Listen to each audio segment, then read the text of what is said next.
सबैजनालाई नमस्कार। म सुभाष खत्री। विगत 7-8 वर्षदेखि प्रशिक्षकको रूपमा चाहिँ दुई पाङ्ग्रे चार पाङ्ग्रे सवारी साधन चाहिँ सिकाउँदै लाइसेन्स सिकाउँदै आजको दिनसम्म आइपुग्दा अहिले अब 70% को कुरा छ। अनि त्यसमा चाहिँ अब यहाँहरूले चाहिँ 70% मात्रै नभएर 100% नै कसरी ल्याउन सकिन्छ, कहीँ कतै कसरी इरोड नगरिकन चाहिँ लाइसेन्स झिक्न सकिन्छ भनेर चाहिँ यहाँहरूलाई चाहिँ सम्पूर्ण जानकारी गराउँदै आजको भिडियो सुरुवात गर्न चाहन्छु। हजुरहरूको यो महत्त्वपूर्ण समयलाई चाहिँ खेर नफालिकन अब बेसिक कुरादेखि नै कम्प्लिट कुराहरू चाहिँ यहाँहरूलाई चाहिँ जानकारी गराउन चाहन्छु।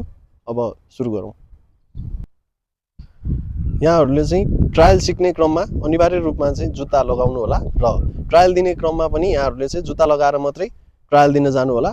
साथै यहाँहरूले थप वर्ग भएदेखि लाइसेन्स र नागरिकता पनि अनिवार्य बोकेर जानु होला।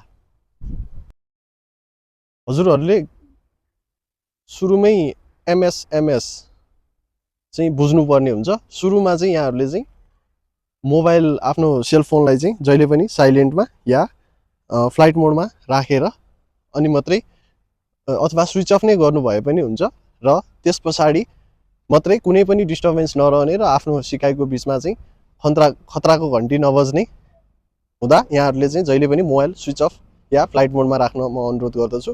र एमएसएमएस हामीले मोबाइल साइलेन्टमा राखिसके पछाडि सुरुमा चाहिँ धेरै अग्लो हुनुहुन्छ भनेदेखि यहाँहरूले चाहिँ सिटलाई अगाडि राखेर पछाडि राखेर र अलिकति हाइट यहाँहरूको कम छ भनेदेखि चाहिँ सिटलाई अगाडि राखेर मात्रै गाडीभित्र प्रवेश गर्नु होला।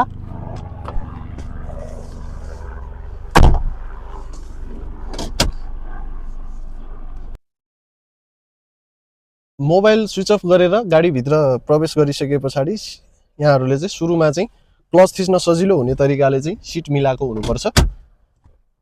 सिट मिलाइसके पछाडि यहाँहरूले चाहिँ तीनटै सिसा मिलाउनुपर्छ। यो राइटको सिसा चाहिँ ठिक पछाडिबाट आएको गाडी देखिने गरी मिलेको हुनुपर्छ भनेदेखि यो लेफ्ट साइडको मिरर चाहिँ यहाँहरूले चाहिँ अलिकति तलपट्टि चाहिँ मिलाउनु पर्ने हुन्छ। यो तल ठिक एलमा चाहिँ यहाँहरूले चाहिँ कर्भ देखिने तरिकाले चाहिँ यो सिसा मिलाएको हुनुपर्छ भनेदेखि यो ठिक पछाडिबाट के आयो भनेर यो बिचको सिसा पनि मिल्नुपर्छ र यसरी हाम्रो सिसा मिलाउने काम पनि पुरा हुन्छ। र अब मोबाइल स्विच अफ गरिसके पछाडि सिट मिलाइसके पछाडि र सिसा मिलाइसके पछाडि सिट बेल्ट पनि यहाँहरूले चाहिँ लगाउनु पर्ने हुन्छ। यसरी सिट बेल्ट लगाइसके पछाडि यहाँहरूले चाहिँ न्युट्रल छ कि छैन चेक गरेर अनि गाडीलाई चाहिँ 2 राउन्ड घुमाउँदा ब्याट्री अन हुन्छ भनेदेखि तेस्रो चोटि अगाडि लाँदा चाहिँ गाडी स्टार्ट हुन्छ। 2 सेकेन्डमा चाहिँ यहाँहरूले चाहिँ गाडी स्टार्ट गरिसक्नुहुन्छ। त्यस पछाडि चाबी हातबाट छोडिदिनु भयो हुन्छ र अब चाहिँ क्लच पुरा थिचेर मात्रै गियर चाहिँ हामीले पहिलो गियर क्लच पुरा मात्रै थिचेर मात्रै राख्नुपर्ने हुन्छ र ह्यान्डब्रेक झारेर हाफ क्लच गरेर गाडीलाई चाहिँ बिस्तार 8 को चाहिँ लेफ्ट साइडमा चाहिँ लानुपर्ने हुन्छ।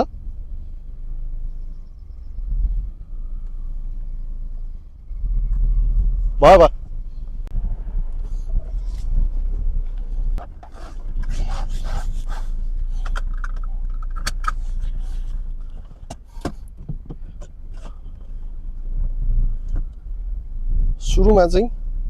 सुरुमा चाहिँ यहाँहरूले चाहिँ लेफ्ट डिरेक्सनपट्टि चाहिँ गाडीलाई राइट तर्फबाट लेफ्टपट्टि चाहिँ सिधा जानुपर्ने हुन्छ र यसरी दुईपट्टि लगभग बराबर जस्तो ग्याप राखेर भित्र छिर्नु भयो भने अनि थोरै लेफ्टपट्टि जाने र अब बिस्तार फेरि राइटतर्फ जाने। अब यहाँहरूले चाहिँ यो राइटको सिसा पनि हेर्दै गर्नु पर्यो र बाहिरपट्टि लेफ्टपट्टिको चाहिँ पोलहरू पनि विचार गर्दै गर्नु पर्यो र सबैभन्दा महत्त्वपूर्ण चाहिँ क्लच पुरा थिचेर मात्रै यहाँहरूले चाहिँ क्लच थिचेर मात्रै बिस्तार बिस्तार अगाडि बढ्नु पर्यो। अब फेरि बिस्तार सकेसम्म बिचबाट र थोरै राइटपट्टि छेउ च्याप्दा पनि वाइड एङ्गल लिने भएको भएर यहाँहरूले छेउ या बिचबाट चाहिँ गाडीलाई चाहिँ बिस्तार अगाडि बढाउनु पर्ने हुन्छ र लेफ्टको सिसा पनि ग्याप कति छ भनेर चाहिँ यहाँहरूले हेर्नुपर्ने हुन्छ। इनकेस ग्याप घटेर भित्रको लाइन छुन लाग्यो भनेदेखि यहाँहरूले चाहिँ थोरै राइटपट्टि फेरि स्टियरिङ घुमाउनु पर्ने हुन्छ र बिस्तारै बिस्तारै अगाडि बढ्नुपर्ने हुन्छ। यसै गरी हाम्रो हाफ राउन्ड चाहिँ अहिले भइसकेको छ भनेदेखि अब फेरि थोरै खोल्ने घुमाउने खोल्ने घुमाउने गर्दै बिस्तारै लेफ्टको सिसा हेर्दै ग्याप कतिको छ चेक गर्दै बिस्तारै बिस्तारै खोल्दै काट्दै गर्ने र बिस्तारै अगाडि बढ्ने हो।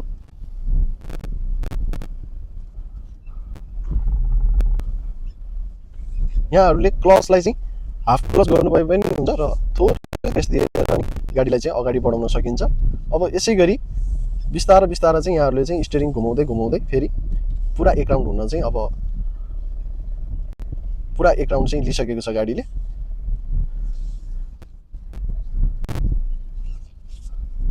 यहाँहरूले चाहिँ राइट घुमाउँदा राइटको सिसा र राइटपट्टि लेफ्टपट्टि चाहिँ यहाँहरूले चाहिँ पोल हिलटेकसँग कतिको ग्याप छ भनेर चाहिँ यहाँहरूले चाहिँ हेर्नुपर्ने हुन्छ र यसरी एक राउन्ड पुरा लगाइसके पछाडि अब चाहिँ सरासर बाहिर निस्किनु पर्ने हुन्छ र यो बिचमा आइसके पछाडि चाहिँ फेरि राइटपट्टि चाहिँ हामी थोरै जानुपर्ने हुन्छ।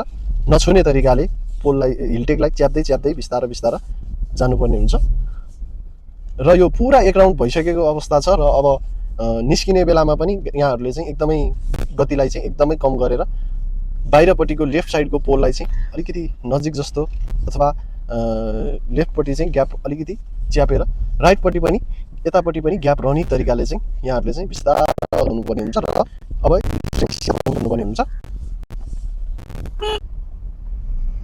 अब यहाँहरूले स्पिड ब्रेकर 8 सकिने बित्तिकै यहाँहरू चाहिँ स्पिड ब्रेकरतर्फ अगाडि बढ्नुपर्ने हुन्छ र स्पिड ब्रेकरमा चाहिँ क्लचलाई चाहिँ अलि छोडेर अगाडि बढ्नुपर्ने हुन्छ र यदि यहाँहरूले चाहिँ क्लचलाई चाहिँ अलिक बढी थिच्नुभयो भनेदेखि चाहिँ बिचमै रोकिने सम्भावना हुन्छ। त्यसकारण यहाँहरूले चाहिँ क्लचलाई चाहिँ थोरै मात्रै थिच्नुभयो हुन्छ या नथिच्नुभयो पनि हुन्छ। स्पिड ब्रेकर सकिसके पछाडि चाहिँ यहाँहरूले चाहिँ युटर्न अगाडि पाउनुहुन्छ र युटर्न घुमाउनुभन्दा अगाडि चाहिँ साइड लाइट बालेर यहाँहरूले चाहिँ राइटपट्टि चाहिँ जानुपर्ने हुन्छ। अब राइट टर्न लिएर राइट साइड लाइट बालेर युटर्न घुमाइसके पछाडि चाहिँ ठिक अगाडि चाहिँ यहाँहरूले चाहिँ जेब्रा क्रसिङ पाउनुहुन्छ। बाबा अटोमेटिक साइड लाइट अफ हुन्छ र ठिक जेब्रा क्रसिङको अगाडि चाहिँ पहेँलो र रातो बत्तीमा चाहिँ रोकिनुपर्ने हुन्छ। हरियो बत्ती बलिसके पछाडि चाहिँ यहाँहरूले चाहिँ बिस्तारै क्लच छोड्नुपर्ने हुन्छ। यदि यहाँहरूले चाहिँ क्लचलाई चाहिँ छिटो छोड्नु भयो भने स्टार्ट बन्द हुन्छ र अब अगाडि उकालो भइसके पछाडि थोरै रेस्ट लिएर चाहिँ अगाडि बढ्नुपर्ने हुन्छ। अब हरियो बत्ती बलिसके पछाडि यहाँहरूले चाहिँ अगाडि उकालो पाउनुहुन्छ र उकालोमा चाहिँ यहाँहरूले चाहिँ थोरै क्लच लिएर थोरै एक्सिलेटर लिएर चाहिँ अगाडि जानुपर्ने हुन्छ र क्लच पुरा थिचेर ब्रेक थिच्नुपर्ने हुन्छ र ब्रेक तान्नुपर्ने हुन्छ। उकालोमा आएर रोकिसके पछाडि चाहिँ यहाँहरूले ब्रेक बिस्तारै छोड्नुपर्ने हुन्छ। ब्रेक छिटो छोड्नु भयो भने चाहिँ गाडी पछाडि बगेको बेलामा चाहिँ फेरि ब्रेक लगाएर फेरि यहाँहरूले चाहिँ ह्यान्ड ब्रेक पुरा लगाउन सक्नुहुन्छ र अब ब्रेक पुरा छोड्दा गाडी पछाडि बगेन भनिसके पछाडि चाहिँ यहाँहरूले चाहिँ एक्सिलेटरमा चाहिँ खुट्टा लानुपर्ने हुन्छ र एकोरो रेस्ट दिनुपर्ने हुन्छ। एकोरो रेस्ट दिइसके पछाडि चाहिँ यहाँहरूले चाहिँ क्लचलाई चाहिँ छोड्दै आउनुपर्ने हुन्छ र जहाँ अलिकति गाडी उचालिन्छ र साउन्ड कम हुन्छ त्यहीँनिर थोरै रेस्ट बढाएर ह्यान्ड ब्रेकलाई पनि झार्नुपर्ने हुन्छ र सम्म पुगे पछाडि क्लच पुरा थिचेर फेरि ब्रेक लगाउँदै लगाउँदै लगाउँदै ठ्याक्क फेरि रोक्नुपर्ने हुन्छ।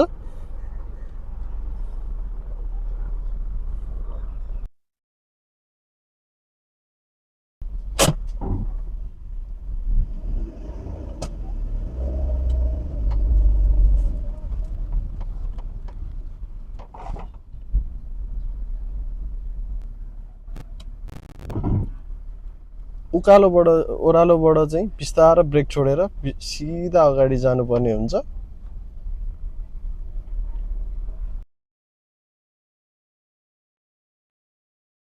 कम राखेर चाहिँ अगाडि बढ्नुपर्ने हुन्छ र सिसामा चाहिँ हजुरहरूले कति ग्याप कम गर्नुभएको छ भनेर सिसामा देखाएको हुन्छ।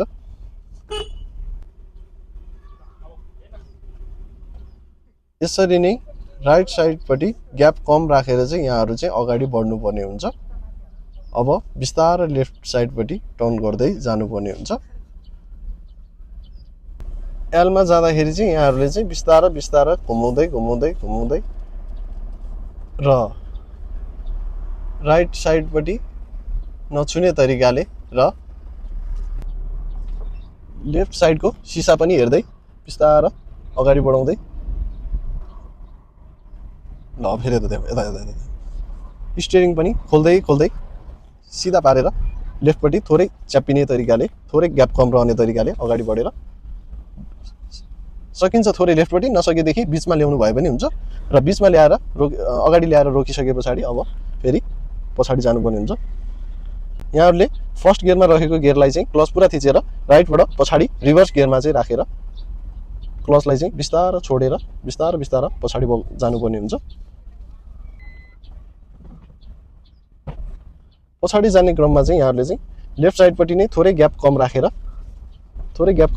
फेरि यतापट्टिको भागलाई लेफ्ट साइडको भागलाई पनि त्यतैपट्टि पुर्याएर ठिक युटर्नभन्दा अगाडिबाट पुरा घुमाउने र बिस्तारै बिस्तारै पुरा घुमाएर मात्रै पछाडि जानुपर्ने हुन्छ।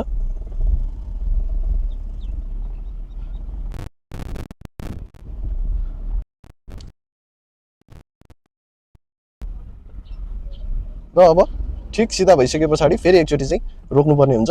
यहाँहरूले जम्मा 2 चोटि रोक्नुपर्ने हुन्छ। एकचोटि कर्बबाट अगाडि घुमाउनुभन्दा अगाडि र घुमाइसके पछाडि फेरि रोक्नुपर्ने हुन्छ र 2 राउन्ड लगाउनु पर्ने हुन्छ। 2 राउन्ड लगाउँदा यहाँहरूको पाङ्ग्रा सिधा हुन्छ र अब बिस्तारै पछाडि जानुपर्ने हुन्छ र जतापट्टि ग्याप बढी छ त्यतैपट्टि थोरै थोरै टर्न गर्दै गाडीलाई चाहिँ सकेसम्म एलब्याक गर्दाखेरि बिचमै पुर्याउनु भयो भने चाहिँ यहाँहरूले चाहिँ रिस्क अलिक कम हुन्छ र पछाडि लगेर रोकेर मात्रै ट्रायल सिद्धिँदैन। यहाँहरूले चाहिँ दुईटै सिसा हेर्दै बिस्तारै पछाडि बग्नुपर्ने हुन्छ र रोक्नुपर्ने हुन्छ।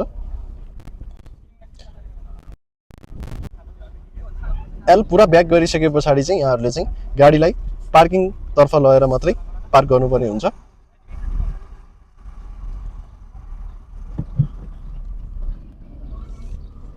अब पार्किङ स्थलमा लगेर गाडीलाई चाहिँ राख्नुपर्ने हुन्छ।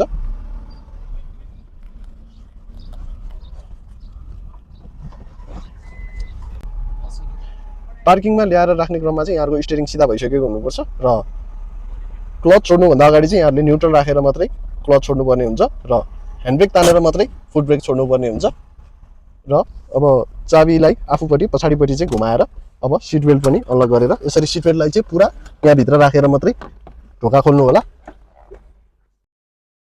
गाडीबाट निस्किने बेलामा चाहिँ धेरैजना प्रशिक्षार्थीहरूले चाहिँ यसरी सिट बेल्टलाई चाहिँ बाहिरै राखेर चाहिँ यो ढोका यसरी लगाउनुहुन्छ र त्यसो नगरिकन चाहिँ यो सिट बेल्ट चाहिँ भित्र राम्रोसँग राखेर मात्रै यहाँहरूले चाहिँ ढोका लगाउनु पर्ने हुन्छ। यहाँहरूलाई आज मैले सम्पूर्ण आफूले जानेको बुझेको कुराहरू चाहिँ यस भिडियो मार्फत जानकारी गराएको छु। यहाँहरूले जो सिक्ने मान्छे हुनुहुन्छ यहाँहरूलाई चाहिँ यही भिडियो मार्फत चाहिँ जानकारी गराउनु होला। आज यस भिडियोलाई चाहिँ यहाँहरूले चाहिँ यतिको धैर्य गरेर चाहिँ हेरिदिनु भयो, त्यसको लागि धेरै धेरै धन्यवाद।